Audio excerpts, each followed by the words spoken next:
అండి, welcome back to our channel. ఈరోజు మన వీడియోలో అమ్మవారికి ఎంతో ప్రీతికరమైన నైవేద్యాల్లో 3 రకాల నైవేద్యాలు నేను మీకు చూపించబోతున్నానండి. మనకి దేవీ నవరాత్రులు వస్తున్నాయి కదా, ఆ 9 రోజులు 9 నైవేద్యాలు చేసుకుంటూ ఉంటారు. అందులో నైవేద్యాల్లో 3 రకాలు అమ్మవారికి ఎంతో ప్రీతికరమైన పులిహోర, సేమ్య కేసరి, పరమాన్నం చూపించబోతున్నానండి. మొదటి నైవేద్యం పులిహోర చూపించబోతున్నాను. ముందుగా దీనికోసం ఒక 100 గ్రాముల చింతపండుని ఒక బౌల్లో వేసుకొని బాగా 2-3 సార్లు కడిగి ఇలా వాటర్ పోసుకొని నానబెట్టుకోవాలండి. ఇవి 10 నిమిషాలు నానిన తర్వాత ఇలా సూప్ చేసుకొని పక్కన పెట్టుకోవాలి. స్టవ్ వెలిగించి ప్యాన్ పెట్టుకొని ఆ ప్యాన్లో 1 కప్ ఆయిల్ వేసుకోవాలండి. ఆయిల్ అనేది కొంచెం రైస్ని బట్టి యాడ్ చేసుకోవాలి. దీంట్లోనే 1 కప్పు పల్లీలు, 2 టేబుల్ స్పూన్ల శనగపప్పు, 2 టేబుల్ స్పూన్ల మినప్పప్పు, 1 టేబుల్ స్పూన్ ఆవాలు, 1 టేబుల్ స్పూన్ జీలకర్ర వేసుకోవాలి. ఇలా వేసుకొని ఈ పోపు మొత్తాన్ని బాగా ఫ్రై చేసుకొని దీంట్లోనే 1/2 టేబుల్ స్పూన్ పసుపు యాడ్ చేసుకోవాలండి. పసుపు అనేది రైస్ క్వాంటిటీని బట్టి యాడ్ చేసుకోవాలి. ఇలా యాడ్ చేసుకొని 1 నిమిషం తర్వాత దీంట్లో 4 ఎండుమిర్చి, సన్నగా పొడవుగా కట్ చేసుకున్న 10 పచ్చిమిర్చి వేసుకుంటున్నానండి. పచ్చిమిర్చి అనేది ఎక్కువగా వేసుకుంటే మనకి పుల్ల పుల్లగా కారం కారంగా పులిహోరలో బాగుంటుందండి. దీంట్లోనే 2 రెబ్బల కరివేపాకు వేసుకొని దోరగా ఫ్రై చేసుకోవాలి.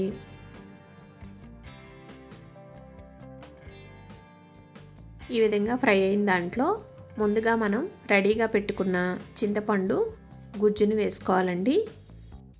ఈ చింతపండు అనేది బాగా ఉడకనివ్వాలండి, దగ్గరగా అయిపోవాలి. మధ్య మధ్యలో కలుపుకుంటూ లో ఫ్లేమ్లో ఈ చింతపండు గుజ్జుని ఉడకపెట్టుకోవాలి.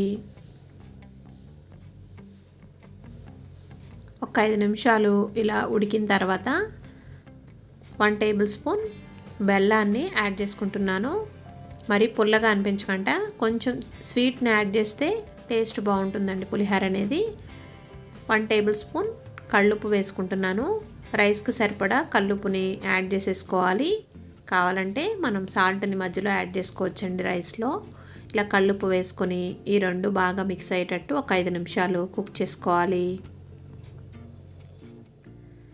ఈ విధంగా ఉడికిన తర్వాత స్టవ్ ఆఫ్ చేసేసుకొని ముందుగానే రైస్ని ఇలా బాయిల్ చేసేసుకొని మనం ఇలా చల్లారి పెట్టుకోవాలండి. ఈ చల్లారిన రైస్లో ఈ పులిహోర పులుసుని వేసేసుకోవాలి.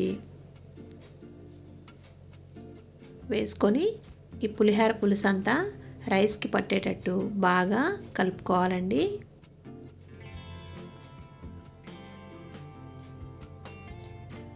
మొత్తం బాగా మిక్స్ చేసుకోవాలి. కింద నుంచి పై వరకు ఇలా మిక్స్ చేసుకుంటూ కలుపుకోవాలి.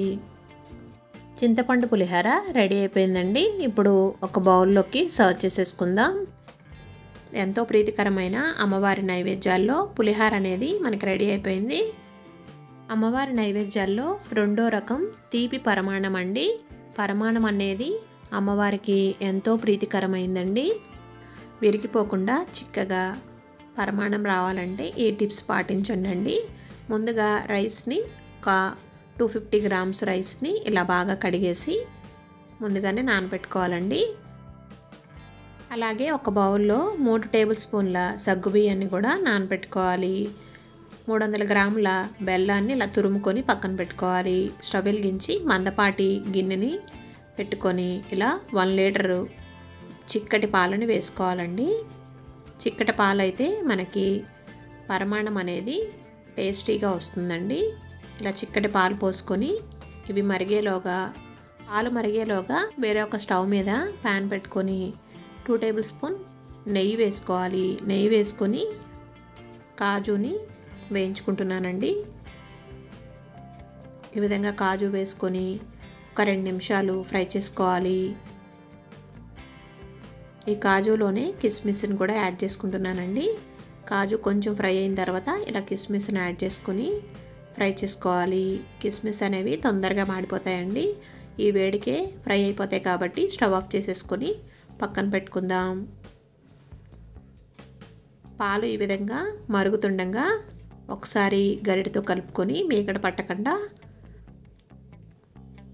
ముందుగా నానబెట్టుకున్న సగ్గుబియ్యాన్ని యాడ్ చేసుకుందాం. ఇలా సగ్గుబియ్యం మొత్తం యాడ్ చేసుకొని ఒక 5 నిమిషాలు కుక్ చేసుకోవాలి. సగ్గుబియ్యం అనేవి ఇలా పైకి తేలినప్పుడు మనకి ఇవి కుక్ అయిపోయినట్లే అండి. దీంట్లో ఇప్పుడు మనం రైస్ని యాడ్ చేసుకుందాం. కడిగి పెట్టుకున్న రైస్ని కూడా వేసేసుకుంటున్నాను. ఇలా వేసేసుకొని బాగా అడుగు పట్టకుండా ఒకసారి కలుపుకోవాలండి. ఈ విధంగా కలుపుకొని లో ఫ్లేమ్లో ఒక 10 నిమిషాలు బాగా ఉడకనివ్వాలి. మనకి రైస్ అనేది మెత్తగా ఉడికిపోవాలండి. అప్పుడే మనకి పరమాణం అనేది పలుకు పలుకుగా అనిపించదు. బాగా మెత్తగా కుక్ అయిపోయి దగ్గరగా అవుతుండగా మనం ఒకసారి కలుపుకొని రైస్ ఉడికిందో లేదో చూసుకోవాలి. మనకు ఆల్మోస్ట్ రైస్ అనేది ఉడికిపోయినట్లే అండి. ఇప్పుడు దీంట్లో బెల్లాన్ని యాడ్ చేసుకుందాం. ఇలా తురుము పెట్టుకున్న బెల్లాన్ని వేసుకుంటున్నాను. వేసేసుకొని బెల్లం మొత్తం బాగా మెల్ట్ అయ్యే వరకు కలుపుకుంటూ కుక్ చేసుకోవాలి.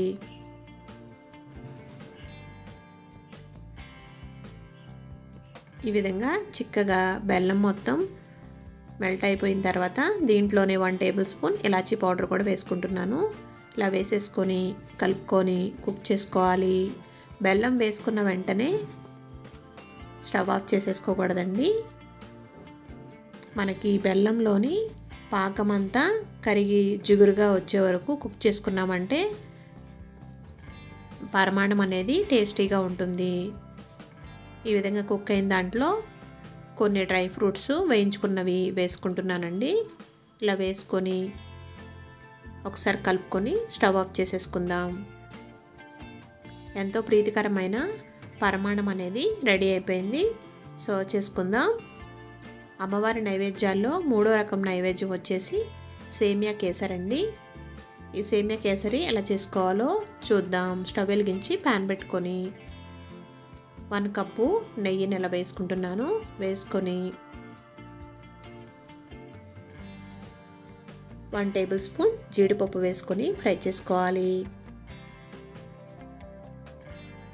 దీంట్లోనే 1 టేబుల్ స్పూన్ కిస్మిస్ని కూడా వేసుకొని ఫ్రై చేసుకొని ఒక బౌల్లోకి తీసేసుకుందాం. వీటిని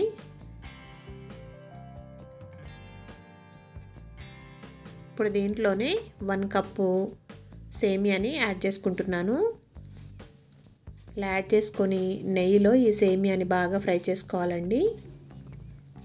కొంచెం బ్రౌనిష్ వచ్చే వరకు ఈ సేమియాని ఫ్రై చేసుకోవాలి. సేమియా ఈ విధంగా ఫ్రై అయిన తర్వాత దీంట్లో 2 కప్పుల వాటర్ వేసుకుంటున్నాను. 1కి 2 అండి. అలా కొలత ప్రకారం 2 కప్పుల వాటర్ని యాడ్ చేసుకొని బాగా కలుపుకొని కుక్ చేసుకోవాలి. మనకి సేమియా ఈ విధంగా కుక్ అవుతుండగా దీంట్లో కొంచెం ఫుడ్ కలర్ యాడ్ చేసుకుంటున్నాను. ఇది ఆప్షనల్ అండి. ఇష్టం లేకపోతే స్కిప్ చేయొచ్చు. ఇలా ఫుడ్ కలర్ యాడ్ చేసుకొని బాగా కలుపుకుంటూ దగ్గరగా అయ్యే వరకు కుక్ చేసుకోవాలి.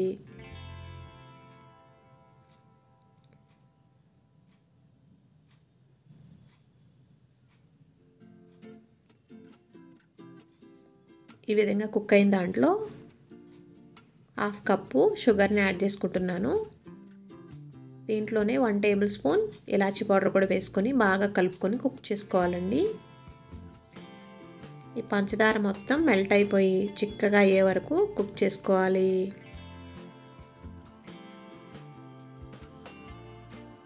దీంట్లోనే 2 టేబుల్ స్పూన్ల నెయ్యిని కూడా వేసుకోవాలి. ఇలా వేసుకొని బాగా కలుపుకుంటూ 5 నిమిషాలు లో ఫ్లేమ్లో కుక్ చేసుకోవాలండి.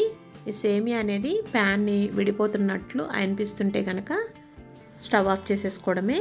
మనకి ఫస్ట్ చిక్కగా అనిపించకపోయినా చల్లారిన తర్వాత చిక్కగా అయిపోతుందండి. ఒక బౌల్లోకి సర్వ్ చేసుకుందాం. ఎంతో ప్రీతికరమైన సేమియా కేసరి కూడా రెడీ అయిపోయిందండి. అమ్మవారి నైవేద్యాలు ఈ 3 రకాలే కాదండి, మనం చాలా రకాల నైవేద్యాలు చేసుకుంటామండి. అందులో నేను 3 రకాలు చూపించాను. ఈ వీడియో కనుక మీకు నచ్చినట్లయితే లైక్ చేయండి. మీరు కూడా ట్రై చేసి ఎలా వచ్చిందో నాకు కామెంట్ సెక్షన్లో కామెంట్ పెట్టండి. ఫ్రెండ్స్కి రిలేటివ్స్కి షేర్ చేయండి. మన ఛానల్ ఫస్ట్ టైం చూస్తున్నట్లయితే సబ్స్క్రైబ్ చేసుకోండి. Thank you.